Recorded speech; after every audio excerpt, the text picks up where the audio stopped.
This is BBC Radio 3.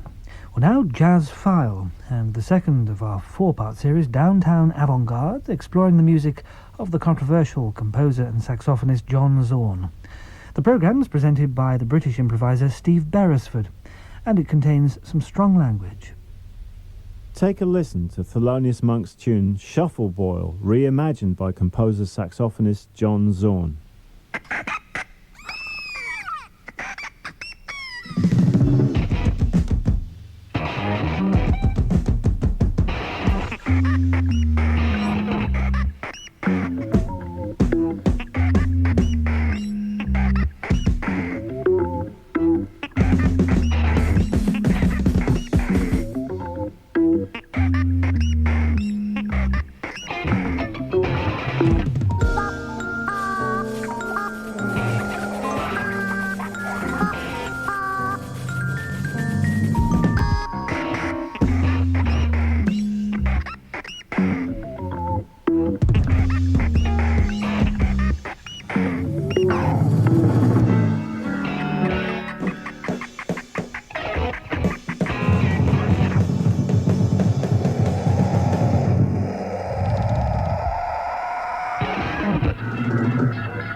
Shuffle Boiled, radically reinterpreted by John Zorn for an album of Thelonious Monk cover versions produced by Hal Wilner in 1984.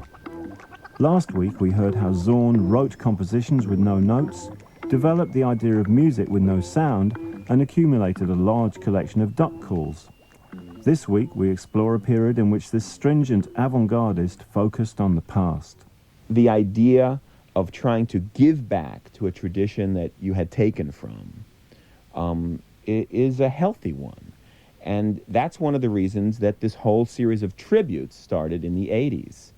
I saw myself as a missionary, as, you know, someone who was trying to shed light on some undeservedly ignored giants. After Monk came homages to Sonny Clark, Kurt Weill, and Italian film composer Ennio Morricone. Perhaps significantly, none of these projects was initiated by Zorn, who, despite his missionary zeal, was deeply ambivalent about reworking other composers' music. The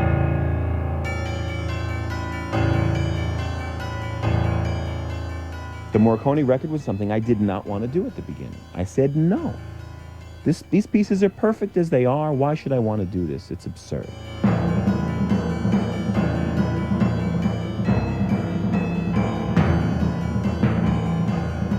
But, you know, there were a series of compelling reasons for doing that project, which included going back into the studio because I had just done the Kurt Weill piece. I'd worked, 20 hours straight in the studio, and it was so exciting, and the possibilities were just exploding my brain, and I wanted to get back in there, and I didn't have any money to get back in there. So this was a project where someone would fund it to get back into the studio.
he started using me for my particular understanding that I had, which a lot of the improvisers didn't have, of the kind of very empty, nothing, sort of Dadaistic gesture, you know, where basically what I do is I play really badly Fur Elise on the piano with the wrong chords and sort of choke. You hear me choking in the back.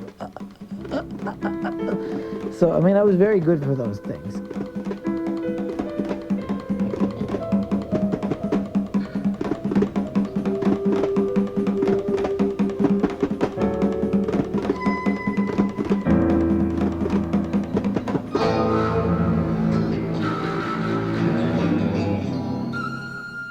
Zorn's Morricone record, The Big Gun Down, was a big success, winning lavish praise from Morricone himself.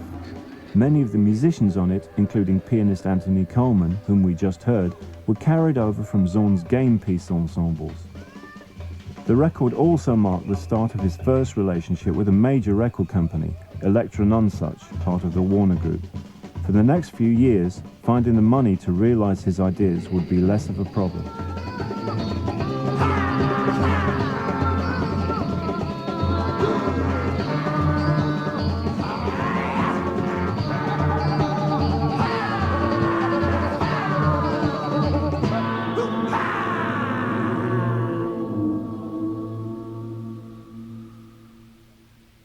It was a natural step for me to then say, hey, why don't I do my own original piece on a dramatic subject where all the moments of the music are integrally tied and are unified by the man Spillane, the work of Godard. Each moment in that piece relates in some subjective way for myself or the performers to part of this person's work. So I wrote out all these file cards of things that were relevant. I did research, resaw all the Godard films, read all the Spillane books, bought a bunch of soundtrack records to Mickey Spillane movies and what have you, and then just collected a whole series of ideas, put them on cards, ordered them, worked out little instrumentations for each one. Sometimes actual music was written. Then I went into the studio with a band.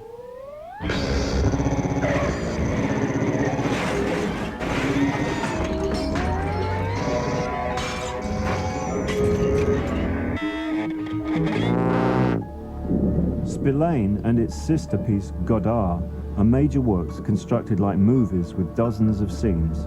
If your brain waited this long to talk to your hands, the cigarette would burn right through your fingers. It's too long. I feel like I just smoked a deck of cigarettes and forgot to blow out the smoke.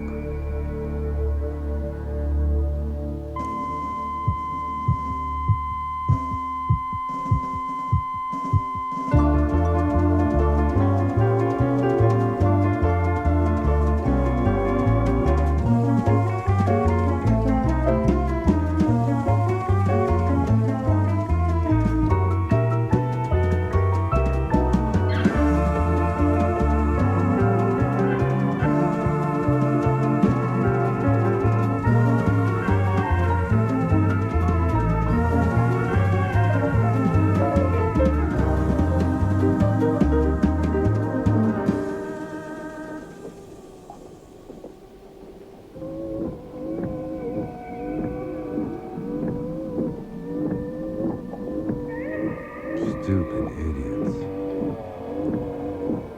I hate the rain. I hate people like that. They don't know how wet the rain can get.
On Spillane, the ensemble consisted of 10 players, plus John Laurie as the voice of Private Eye Mike Hammer, but Zorn would choose particular subgroups of players for each short section or block of music.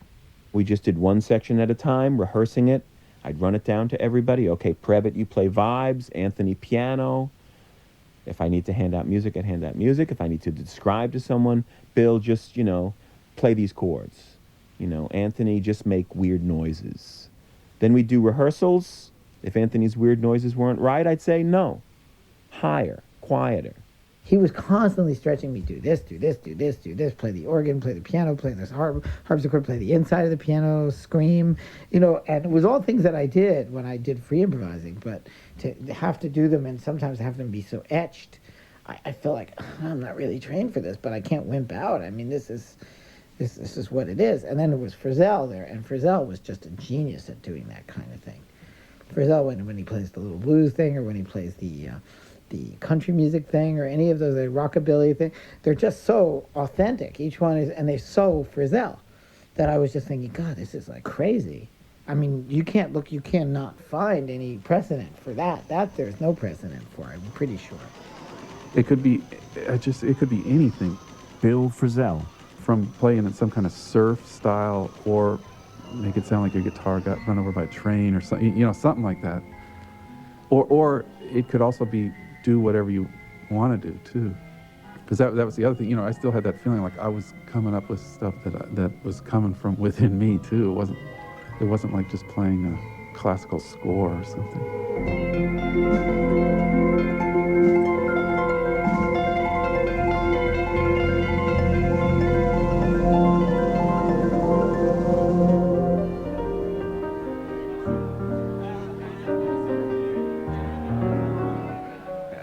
We got to some ugly places a couple times, because there's this one introduction to this cocktail thing where near the end of Spillane, where I have to play this thing, and I was the one, we worked on it till I came up with this phrase, but then I had to remember the phrase. Then I couldn't remember it, so then we were like 18 takes of this thing that I'd come up with to get it. It was a nightmare. It was a lot of work. It was a nightmare.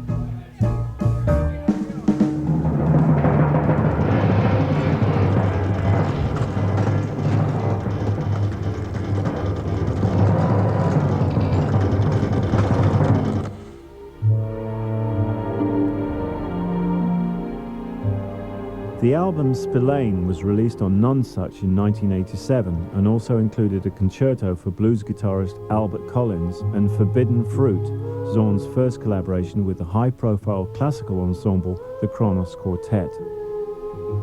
Kronos first violin, David Harrington. For me, Forbidden Fruit is this exploration, this almost explosion of our sound, mixed with the turntables of Christian Marclay and the voice of Otahirome.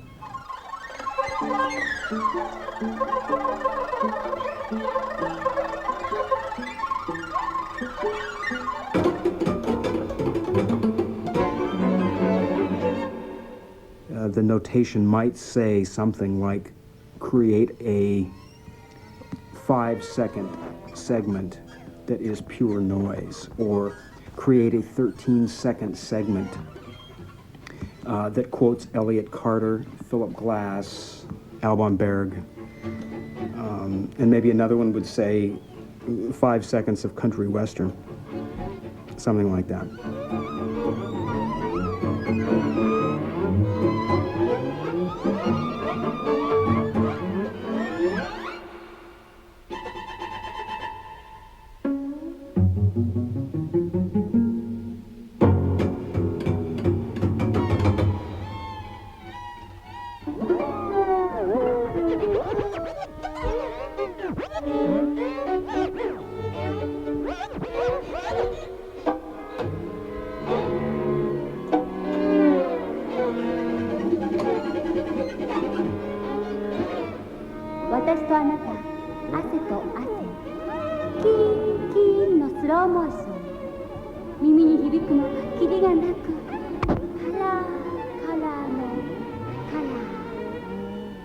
Forbidden Fruit stands out as something that, in its concept and in its style and its sound, it's very original. And it was the feeling of that piece and the fact that each member of Kronos really related to it so fully that prompted me to ask John to write another piece for us. And the piece that resulted was Cat o' Nine Tails. And the subtitle of that is Tex Avery Directs the Marquis de Sade.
You know, they asked me to write a string quartet, and I'm sure that they wanted something wild and wacky. They wanted something postmodern.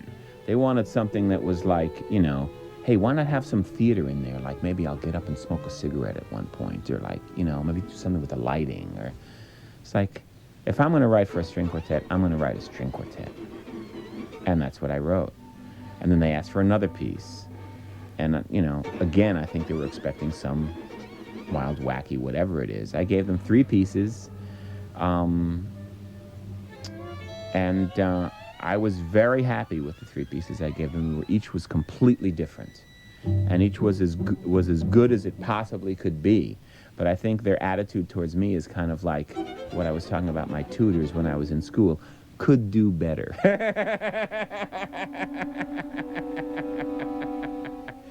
You know, he hasn't really fulfilled the promise of all his potential. There was some quote in the New Yorker magazine that was a classic. Harrington said something like, he has all the tools to create something great. If only he would turn the TV off once in a while, maybe he'll create something really transgressive or something like that. Fucking asshole.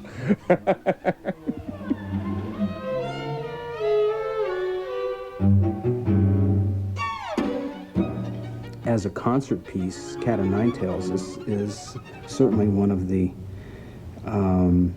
most dramatic concert pieces for the string quartet to come out of the 80s, clearly.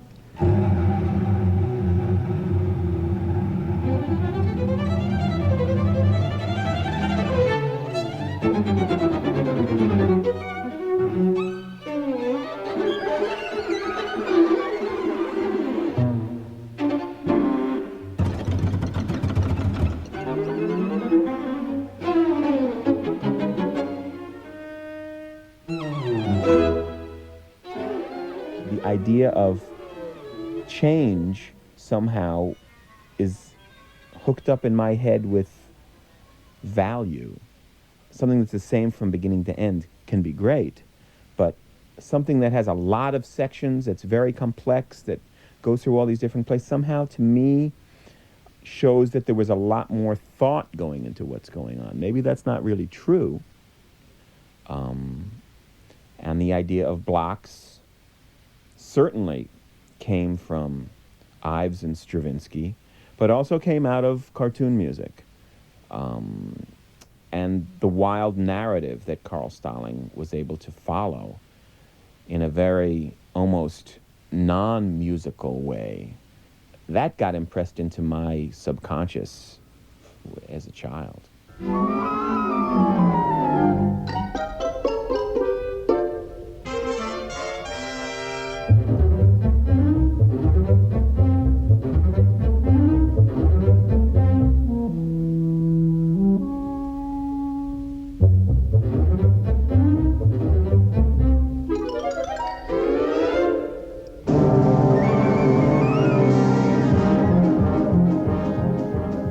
Anxiety Montage by Carl Stalling. As a kid in the 60s, Zorn had made a habit of taping cartoon soundtracks like that from the TV. Now, in the 80s, his enthusiasm and energy seemed like something out of one of those cartoons. Even while working on his complex scores, organizing and playing gigs and making records, he was still holding down a day job. Saxophonist Tim Berne. I used to go into this record store called the Soho Music Gallery, and he worked there, and we'd always talk, and, he was, he's a friendly guy. And then I got a job there, and that's how I got to know him well, and that's where I really got to know kind of how he works. I was just really impressed with John's enthusiasm and also his ability to get you to kind of believe in yourself. I mean, within 6 weeks of the time I was working there, we were doing a gig together. This Ornette stuff. Berne and Zorn worked on a bunch of Ornette Coleman tunes, which they played in various venues with different rhythm sections. Around the same time, Zorn was developing an enthusiasm for a newly emerging music.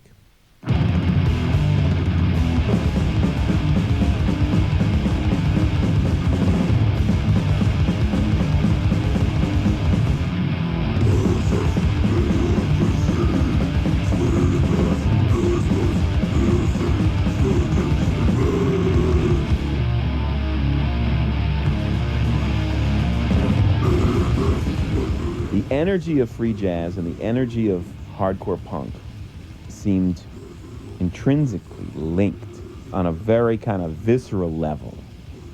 And I don't think that connection had really been made before, but it was knocking around in my head, and I tried to push the band in that direction. I was always a little uncomfortable with that, but that was another thing about John. It's like he could get people to do things like that that made them uncomfortable.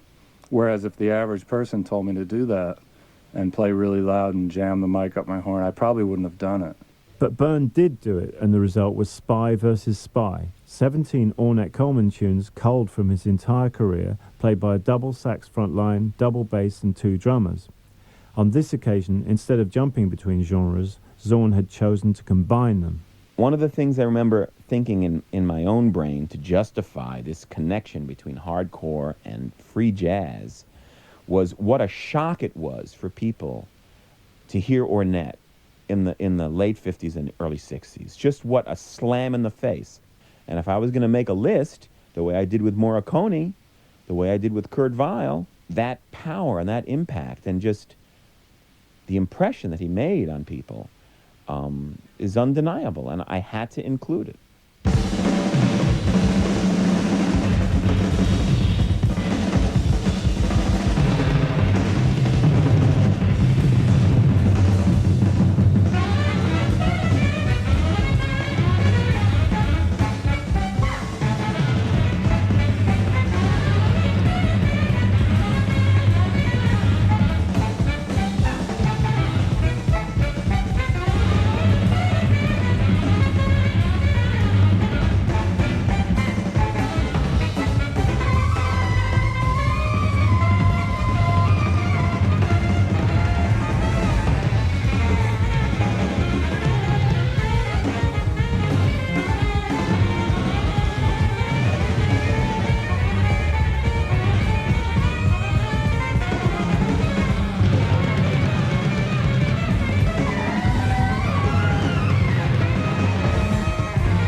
Ornette Coleman's WRU, performed by John Zorn, closing this week's edition of Jazz File. The programme was presented by Steve Beresford and produced by Steve Shepherd. Downtown Avant-Garde, the music of John Zorn, is a Something Else production for BBC Radio 3. Next week, the unlikely fusion of hardcore punk and jazz continues with the formation of Zorn's infamous bands Naked City and Painkiller.